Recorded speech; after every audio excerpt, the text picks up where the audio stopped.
Welcome to The Confidence Curve with Ashley and Rick Bowers, where personal and professional journeys define the art of scaling with confidence. Whether you're a business leader navigating change or someone seeking personal growth, this podcast offers insights and actionable advice to help you thrive. Now let's dive into today's conversation with our incredible guest. Hi, welcome to Apex GTS Advisors and our podcast, The Confidence Curve. My name is Ashley Bowers. I'm here with my co-host, Rick Bowers. Today, we have a very special guest. We have the founder and CEO, Jennifer Kaplan of Evolve PR and Marketing. So we're super excited to have you on. We've known each other for a really long time, so it's great. And you two, of course, have the Sun Devil connection, which we'll get into here in a little bit. But if we could, let's just start off. Tell us a little bit about you and about Evolve. All right. Well, thank you for having me. I know we've not had a shortage of conversations in the past, so I'm sure this will flow really well. And yes, I love my ASU Sun Devils. Born and raised in Arizona, went to Arizona State, got senior most talkative in high school. So I kind of thought that my future might be in PR, although I did want to be a sports agent because I really love sports. And then I realized I had to go to law school. So I stuck with communications, studied communications with an emphasis in public relations. So I did sort of know that would be a path that I would take. And at 30, started my business. And here I am just a couple years later now. We won't date anything. Yeah, exactly. So it's been a really fun journey and building the company to now being the largest PR firm in the Valley, but only doing PR. So there are full service agencies that do a lot of things, and we only do one thing, which is PR. So we work to get our clients' name out in the media, via TV, radio, print, online, influencers, all of that. So, and I'm pretty hands-on and involved, but my team is very empowered to manage and be creative and work to be an extension of our clients' team. Well, you mentioned being the largest firm, and so that was actually kind of where we want to start the conversation. The achievement of that has happened in a relatively short time, so that's tremendous growth. But take us back to the early days. What was it like when you first started, and kind of what gave you the confidence to continue to bring it to the point that it is today? So a couple things I would say. My mom calls fear the real four-letter F word. So I do come from a family of entrepreneurs, and taking that risk was something I was uncomfortable with. And I did start a firm with a business partner for 5 years, and then I sold my equity to her to go on my own with Evolve. And that'll be 15 years. And when I left her to go on my own, I found this great girl who I'm still friends with to this day. And I was like, we're going to do this. I'm going to start this firm, restart. Because I'd had the firm. And we had a few clients that stayed with us with the firm. But I didn't know what it was going to be, kind of bootstraps-ish. And within 6 months, we hired our second person. And really felt like at that point, I knew I was doing something that was really who I am. And that the networking and the connecting and the passion for helping people build their brand. So the two employees were sort of quick, and then we sat for a little bit for probably maybe 2 years, and then at that point was seeing some of the cadence and really building our brand. And one of the ways that I was fortunate enough to do some of that was getting involved in the community. So while I promote PR and know the importance of PR for businesses, and it's something that we define marketing as at Evolve, which is community outreach and cross-promotional opportunities. What other ways can businesses get their name out there other than PR? And so I found when I was building my company, I got involved with an organization called Cystic Fibrosis. I didn't know what cystic fibrosis was and didn't have any connection to it at that. I'm in my early 30s, but they had a young auxiliary group, and they're all up and coming people that are building businesses and wanting to, support each other. And that was a huge catalyst even to this day, the relationships and the referrals and the connections. I never would have thought that almost 20 years later that like way of networking in the community through charitable outreach and fundraising and getting involved would have such an impact. But it did. And so we had a spurt of growth, and then you have your zigzags along the way with hiring and staffing and how do you grow and which way do you grow. Being in the service industry, it's just the team and the staff. We don't have a widget or something tangible like inventory or an asset. The asset is the team. Sure. So navigating, the chicken before the egg. Do you get the clients? Do you hire staff? And so Liz, who's still with me to this day, who maybe has 2 clients now because she's in a vice president role and running more, at one point had I'm almost embarrassed to say 14 clients. And you can't service 14 clients with what we do. Right. So, navigating that along the way and just figuring out, the growth and trajectory. I have to say, this is what I love about us doing these podcasts, because we've known each other for 12 years maybe now? Yeah. I was at HubSmart for 10, exactly, and that's when we met. And I've learned 2 new things about Jen in the first 30 seconds. So one, I just have to say real quick, and I'll turn it to you for a question, but the sports agent side, and which made me think of Molly Fletcher. Yeah. I don't know if you've ever heard her speak. Female sports agent, and she was kind of known as the female Jerry Maguire in the industry. We've had her speak for a couple different companies over the years. But my newest thing, and I just absolutely love it, she wrote a book called Dynamic Drive. And there's a whole section in it, and then a kind of a book that came out of that called The Energy Clock. And it talks about how you need to stop managing your time, basically, because time is finite, and that you need to manage your energy because energy is infinite, and how you schedule your day and making sure that you're buffering energizers around things that are drainers. And I've been following this now for a few months, and it's absolutely amazing. And so the sports agent thing hit, and then I think about you and your schedule and all the things you're trying to accomplish. It's an amazing book. If you have time, it's in 1 hour Audible. It's really nice. Yeah, and what you've shared so far does resonate for me. So I did have a little auto challenge today, if you will. And I just kind of figured I need to get where I need to get, but I can't control certain things. And so I just knew that, from the time perspective, that as long as I am prepared and show up where I need to show up and don't let people down, I don't know the book, but just kind of what's resonating with today is, there's only so much we can do, but there's another aspect of time I know you're talking about with the book too. Oh yeah, but it's still, how do you have the energy to show up to the next thing based on how you manage it? Yeah, yep, 100%. Absolutely. All right, I'm going to look that up. Yeah, it's a good one.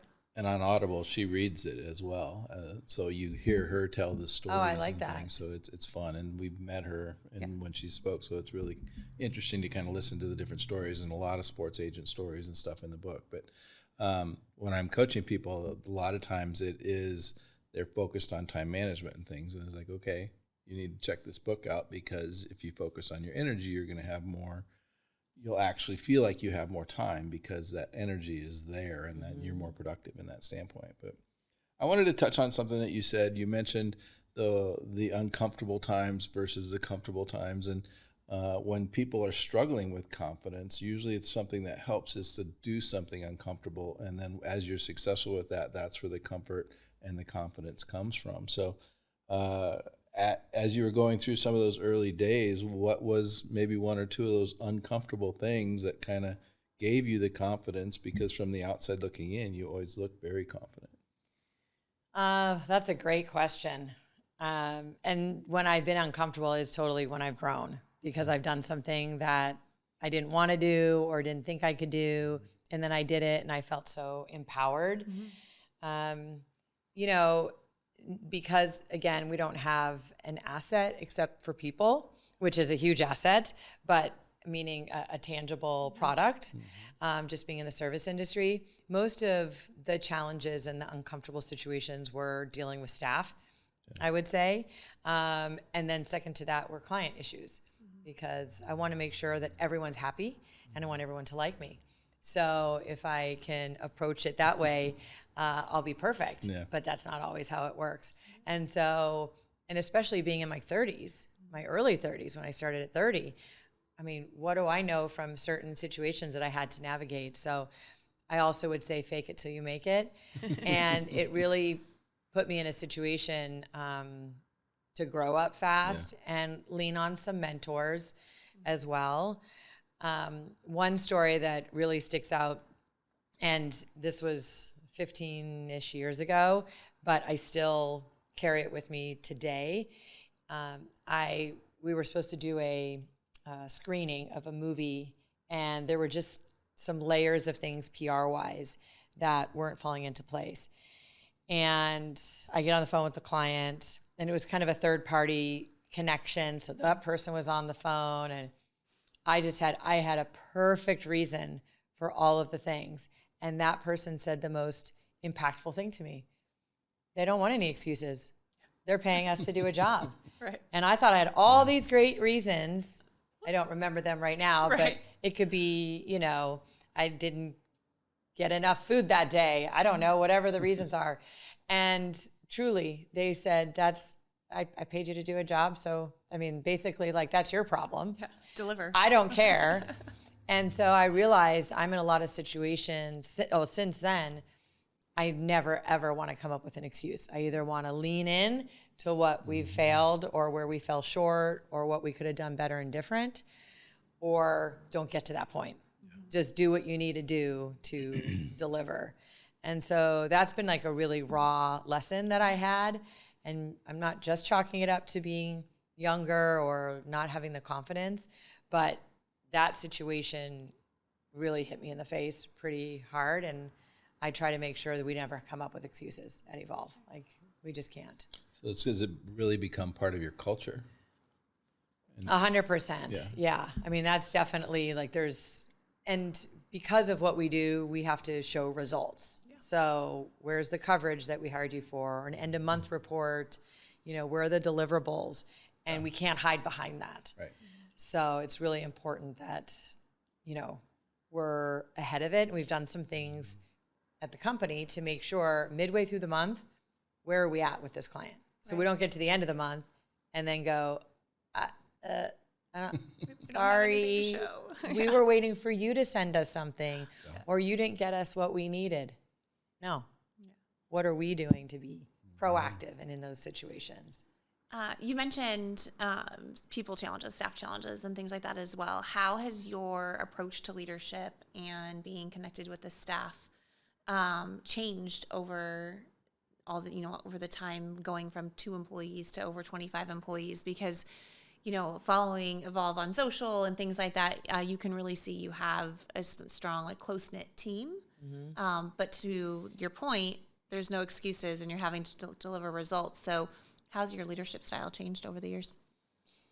I've definitely had to release a lot and not be as, I wouldn't say I was controlling, like from a micromanagement standpoint, but I've tried to just feel like I can empower the team more.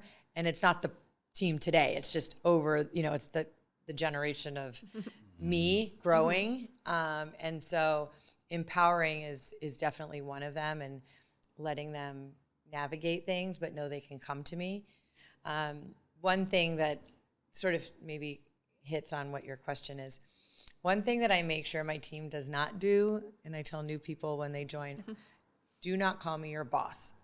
And I think that sets a precedent too. I don't see myself as a boss. I don't want to come. That word is not something I'm comfortable with. Mm-hmm. I work with Jen. Jen owns the company.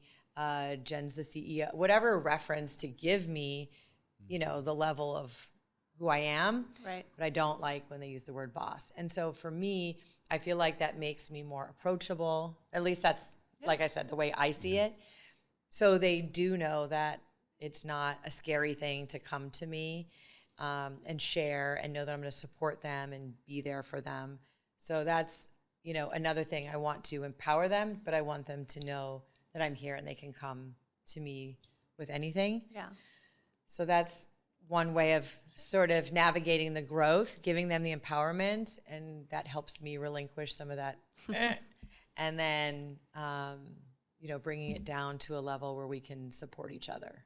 Do you feel like, and I probably have talked about this several times on the podcast, but I like to talk about when there's engagement within the organization, you can tell the difference between like renters and owners. And when you create what you've just talked about, you have a staff full of owners, those people that are really engaged. It's like it's their own business, and they treat it like they would treat their own home versus a rental person in a rental property kind of a thing. And so it's just a powerful when you start to see all of that and they buy into the vision and they understand all of those things. Yeah, big time. That's another thing, reflecting on the journey that I've had. And when I look at certain periods of starting out and midway, a lot of turnover and things that we weren't doing to create the connection and the culture and getting people to want to buy in, I guess, what, in exactly. What you're saying. And now, knock on wood, so much less turnover. And when people are leaving, they're moving out of state, or they're maybe changing their career, or they're starting a family or something like that. It's not like we need to go down the street to the competitor to find something. And so, that's a growing pain that can be super challenging. But, creating that culture and getting people to feel, I think the empowerment is part of that. Yeah. To make them feel a part of it, and they're empowered in situations makes them maybe more feel that they have a stake in, what they're doing. And that's really important. I want people to be with me forever. One of the things I loved about our working relationship with Evolve was, the fact that it's more than just a service that you're providing out there from a PR perspective, but also the education component, media training and things like that. And, in that we talk a lot about, you have your brand that you're promoting, and then you have the reputation that you're building out there. Can you talk a little bit for our listeners as they're, maybe going over that 50 employee mark or hitting that 100 employee mark, and, kind of the differences? It might be a nuance. It might sound just like semantics, but it's really critical that those are really two different things. And one you have a little bit more control over than potentially the other. Yeah. So there's a few things there. So media training and crisis, and then brand and reputation. So as part of what we do as an extension of the team with these clients, are helping with media training and crisis communication, because both are really important in their messaging and their positioning and their posturing, good or bad situations. And then that's internally and externally when it comes to the crisis. Media training is just a great way to build their confidence when they're in interviews and in presentations even. Brand and reputation, are also internal and external, and it could really devastate a business or an organization, or it could really elevate them and enhance the allure of that business. And we see that a lot. But businesses can come and go really quick. So your brand is what you build and create from starting with a logo. What are the colors? What is your look? What is your feel? We don't know what a Starbucks is, but they created a brand, and that is a brand. Even Uber, Xerox, over the years, you think about these brands that people use to compare. Can you Xerox this, or I'm going to call an Uber, but you're really maybe calling a different rideshare. So those companies have built a brand. Then the reputation is totally different. So the reputation is what people think of you. Oh, I don't like Starbucks. Their coffee is blah, blah, blah. Or I never take Uber, I take Lyft. So the reputation is something that businesses, it's really hard for them to change reputation. Brand as well, but maybe you'll see a brand refresh or do whatever, and it's still Uber, but they went from black and white to yellow and white. But you're still going to have that perception. And I tell people and clients all the time, perception is reality. And so it's really hard to change that perception and that reputation that people have of you.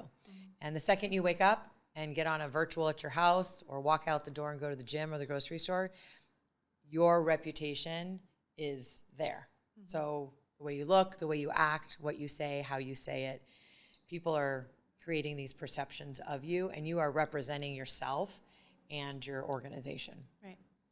And it's so important for the staff, right, to even know and understanding what they're putting out there, their digital footprint, and all. I mean, it's just the education is valuable for the organization and what they're trying to achieve, and you're really doing a service to that team too for their futures, because a lot of times, just depending on if we're first getting in, it's like, well, my social is my social, and it's like, but it's not. It is your digital footprint, whether you want it to be or not. Yeah. Right?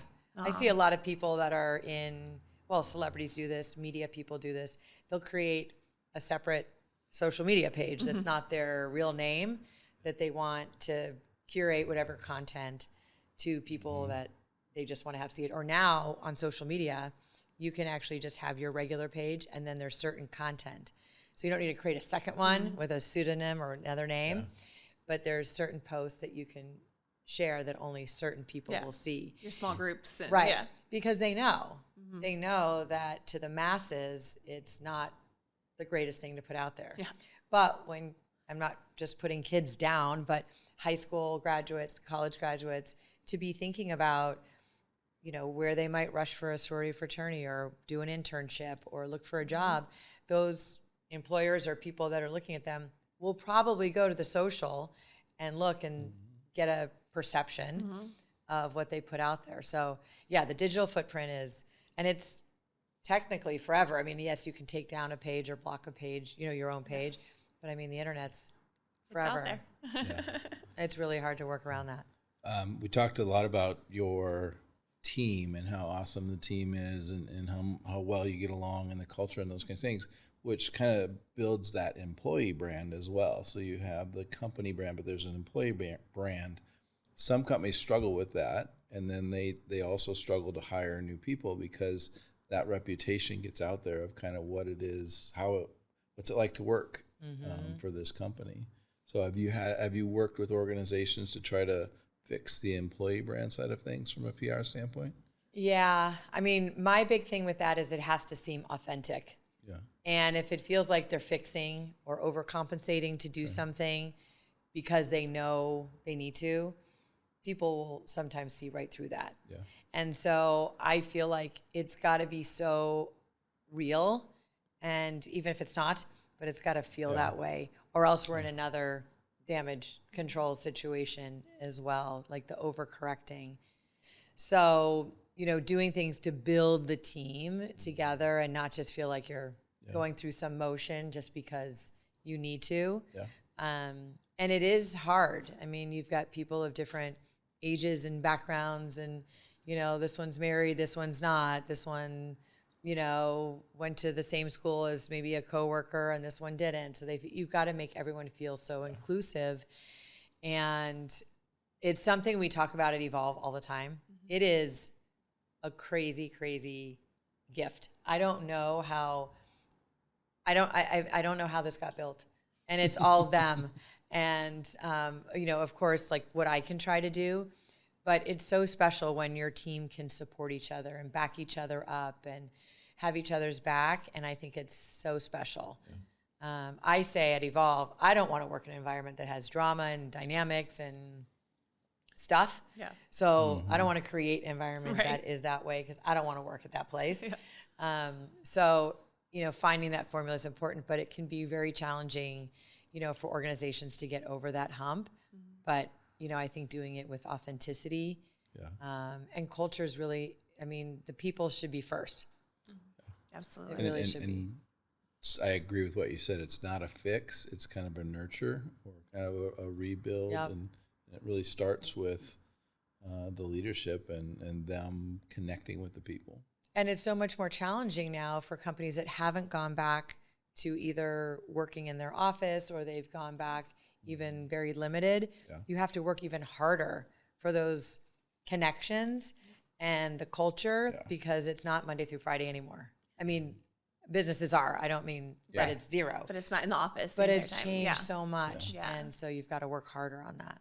Well, you know, and forever, you know, we leave, what's the saying? You don't leave companies, you leave, you know, bosses and stuff. And so that connectivity with your coworkers is what kept you kind of through some of the hard times, because every company goes through some bumps and bruises. I always used to say, like, it's not all rainbows and butterflies all the time, but it's also not all doom and gloom all the time either, right? Like, we have our ups and downs, and that connectivity keeps you through those downs, right? I mean, it's just like in personal relationships. And without that now, I feel like sometimes employees are a little bit faster to give up on it and maybe look at the next opportunity. So it's keeping it so important. I also think doing something you're super passionate about, and obviously you guys help, so many different organizations and different products and different services.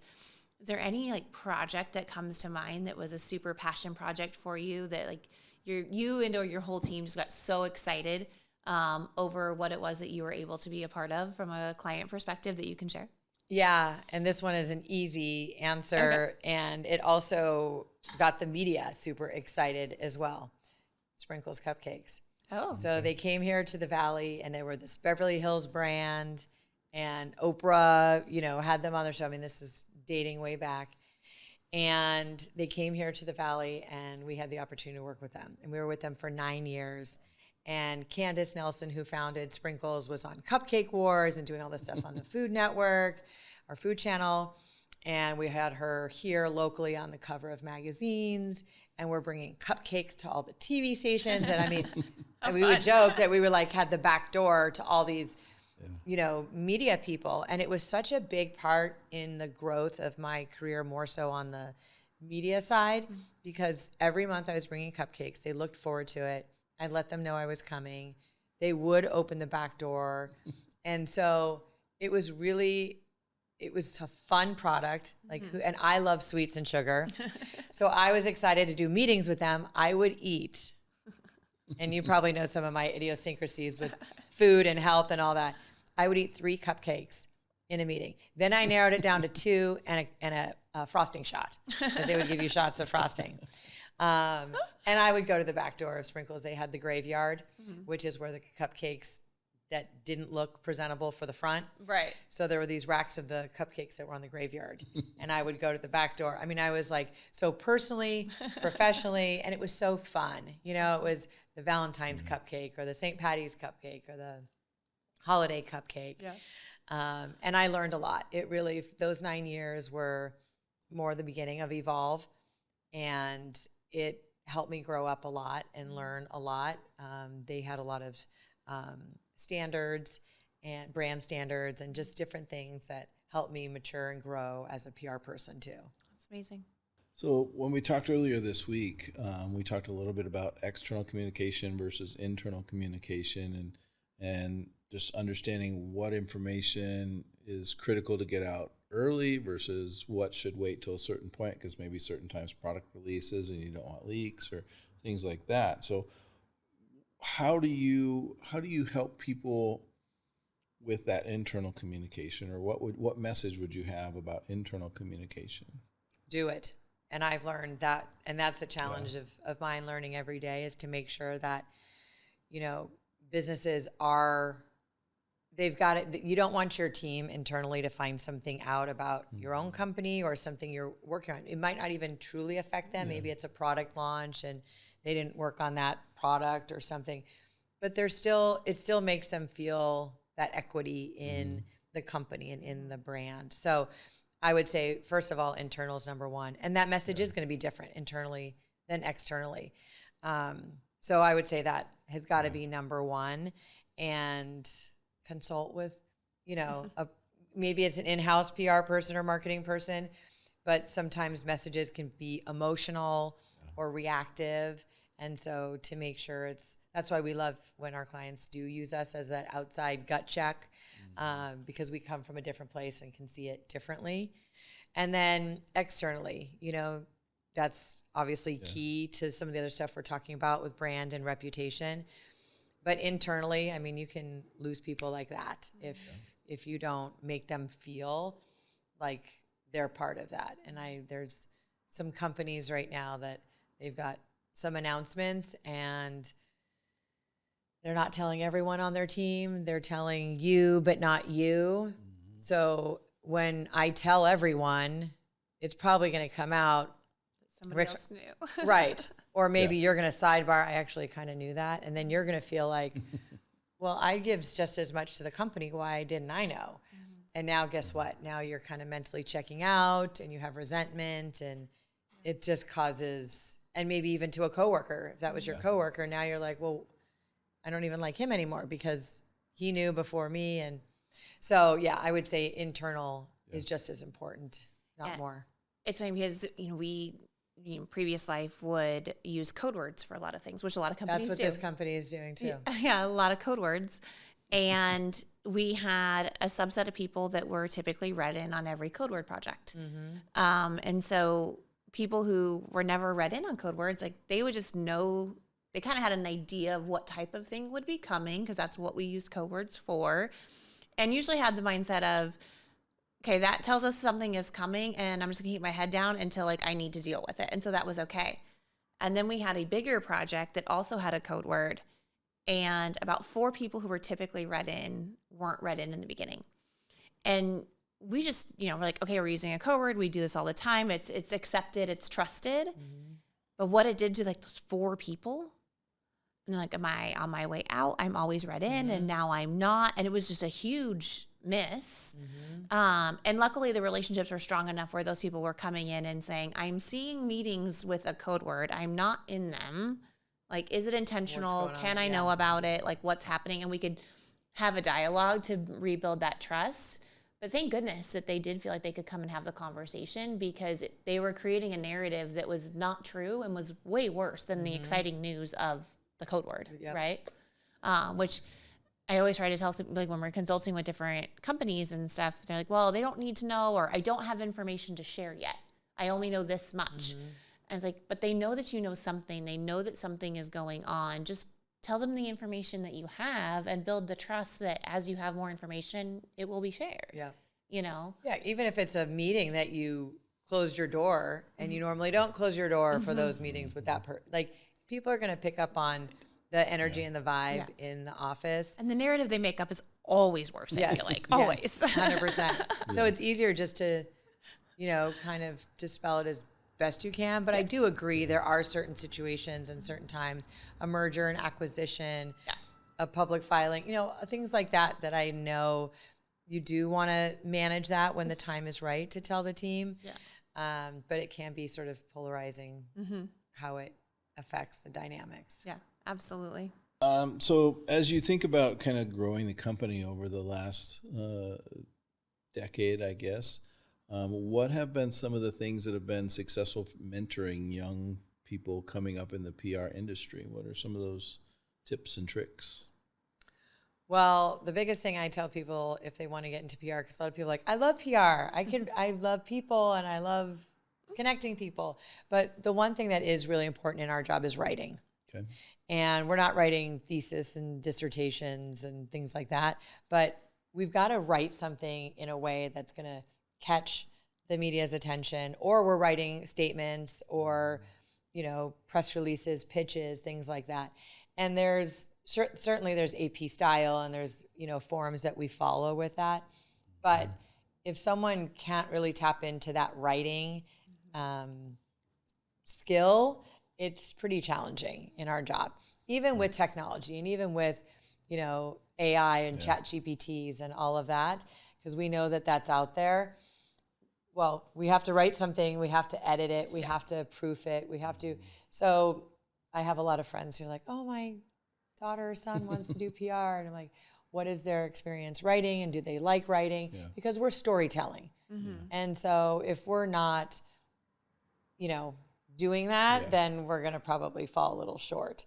Yeah. And so, I would say writing is an important skill for PR. Well, I think what you said, that do they like writing? Right. Because we do a lot of it. So it's a lot of the time. And so is it something that they're passionate about in addition to having a competency in? Yeah. And that is something with interviewing people for a position. We give them writing tests and we, want to put them through some of those examples so we can tell if they like it, if they're passionate about it, if they're good at it. So that's an important one. I volunteered at a student veteran event at ASU last week, and reviewing resumes, helping with interview prep and those kinds of things. And there was one girl and her resume was like very, very good, but you could tell it was just detail. And I was like, you're an electrical engineer, but there's no passion here. And she looked at me like, I don't have passion for this. It's like she got the degree for the wrong reason. Right. And I said, but you like this summary paragraph at the top has to stand out and get somebody's attention. And so it goes back to writing. And if you can't tell a story, even in that short paragraph, to get the interviewer's attention, you're going to struggle. So they were just more tactical than making it come across like, I want to build a career in this industry. Yeah. And I mean, that's the other thing too. Those words, come across, even a social media post, going back to that, someone could write, maybe not try to say the wrong thing, but, it can come across the wrong way. So same thing, a resume, anything, writing's an important skill. Okay, well, we have to talk about the impact that you've made. Obviously, being a native, going to ASU, being an entrepreneur, you've done so many different things, and we'll jump into scholarship and some of the work at ASU.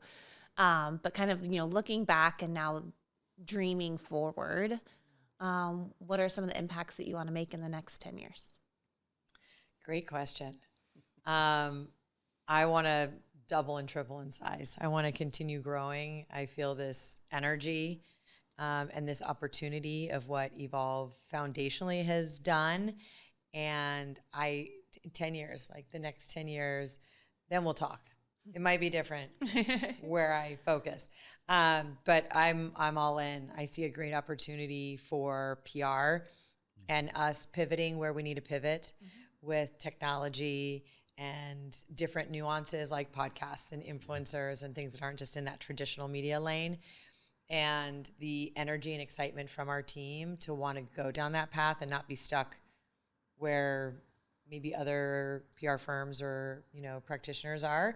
And so we want to really grow locally and nationally and increase a lot. So my goal, as you talk about it.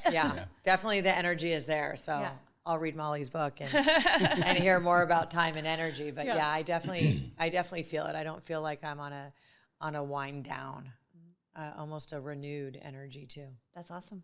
Wonderful. Okay, you two, we have to talk about ASU. Yes.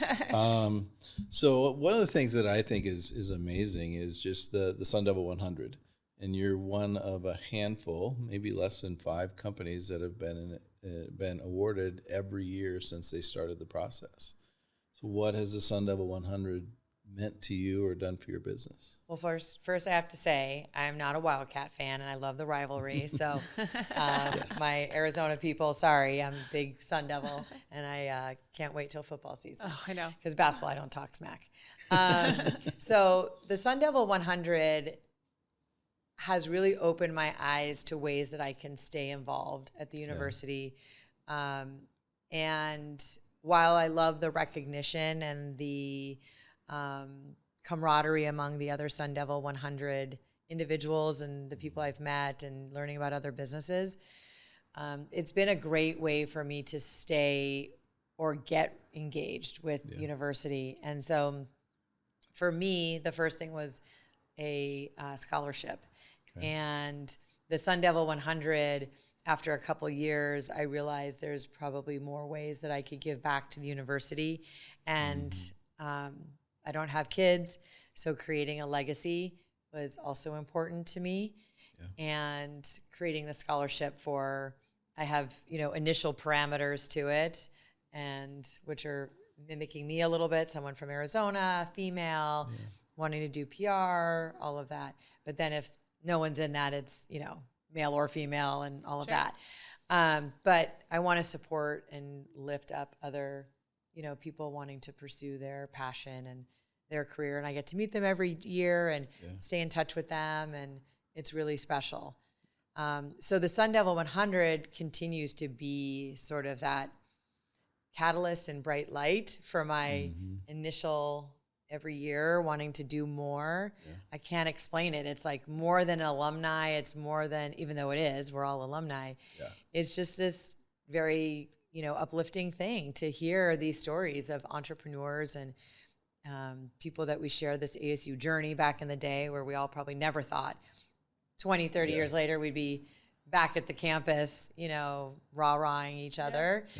And then had the opportunity this last year and the last few months to name a conference room at the school that I went to at the Hugh Downs School of Communication, which, I mean, getting me to class was enough of a challenge as it is, and now I have a conference room. Yeah. I still don't know where the library is at ASU because I never went there. No, I'm kidding. But, you know, that I owe that all to Sun Devil 100, truly, because it's just really helped me see and appreciate the value that ASU had in my life and ways that I can continue supporting the university. Have you had a meeting in your conference room? I haven't, and that's definitely on the list. I mean, it was pretty new that we did it a couple months ago. Right. So, yeah, it's pretty neat to think about, you know, people making a meeting in the building and saying, what room are they? I don't know. Are they going to say JGK? Are they going to shorten it? JK, Kaplan room? I don't know. Yeah. But yeah, I wanted to have something a little bit more, and maybe there's, again, something in the future that I'll do more at the university. So I'm excited about that. But I won't stop with that Sun Devil 100. Yeah. As long as we hit the numbers and we're doing the things to qualify, I still want to continue that as well. That's awesome. So, I mean, whether it goes back to, and we kind of talked about this a little bit when we talked earlier this week, but, you know, looking back at, you know, when you graduated, you know, to today and that connection that you have still with the university and how involved you're in, I know that that's really important to you. What other advice would you give your younger self kind of looking back? Well, maybe get some more sleep along the way as an entrepreneur.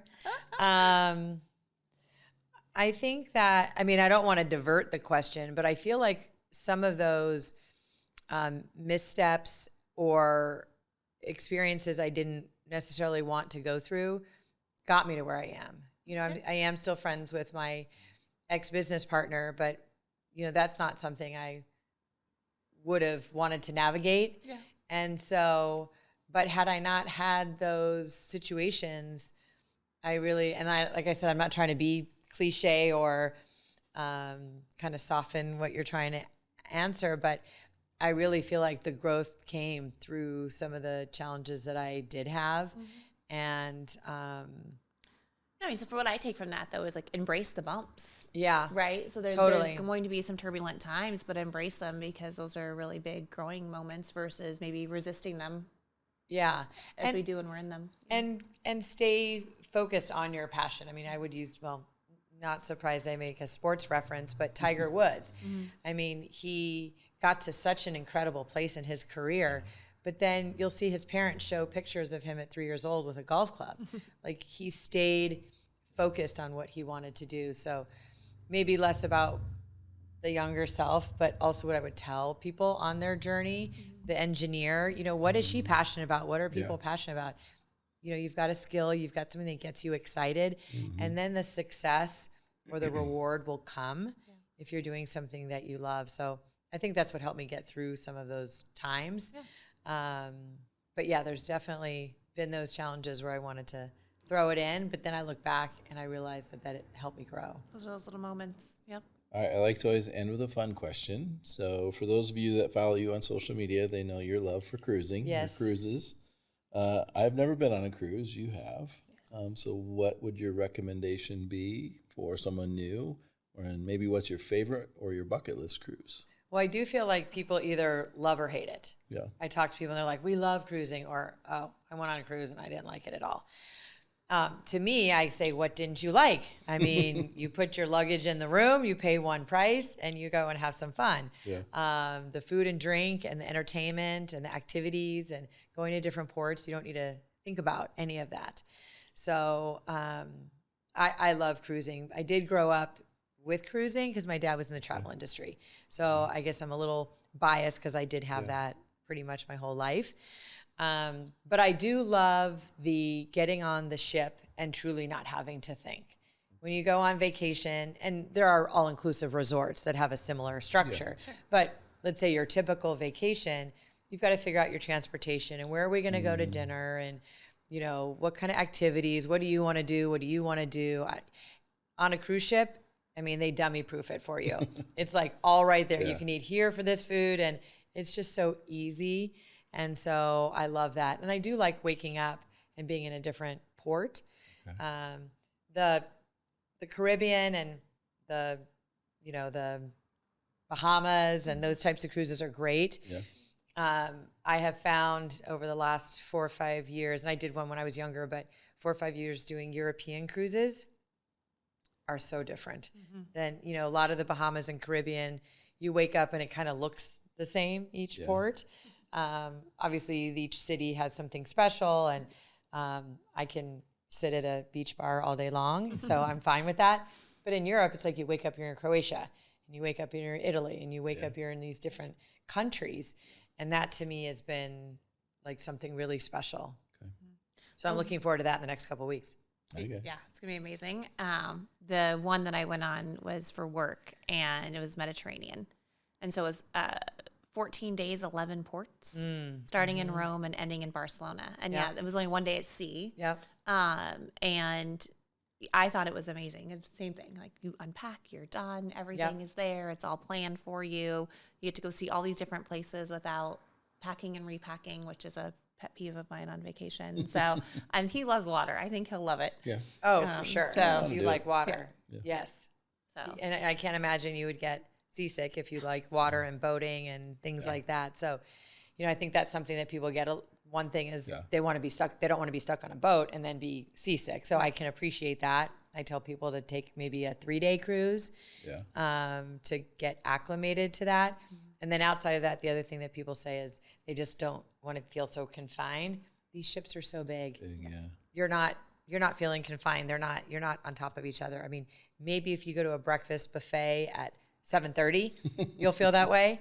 But for the most part, it's very spread out. And I mean, a lot of these ships now have over the top experiences and shops, and some of them have 40 restaurants, and it's just unbelievable. Yeah. Yeah. You want for nothing. You'll be hooked. Okay. I want to know after you go. All right. All right. We have to look at that one for next year. Yeah. Well, it's been amazing having you on today. We really appreciate you dedicating the time and sharing some stories with us. If people want to talk to you more about Evolve, about cruising, about your, you're giving back to ASU, where should they reach out? I would say the website is the best and easiest, evolveprandmarketing.com. And it's got the contact us and the socials and the phone numbers and all the things. So I think that's the best. All right. Well, thank you. Thank you so much for being here. Thank we really you, appreciate Bo. it. Yeah, thank you. Absolutely. Thanks for tuning in to The Confidence Curve. We hope today's episode left you inspired and ready to embrace your journey confidently.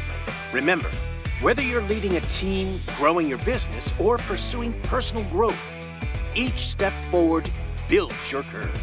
If you enjoyed today's conversation, don't forget to subscribe, share, and leave us a review.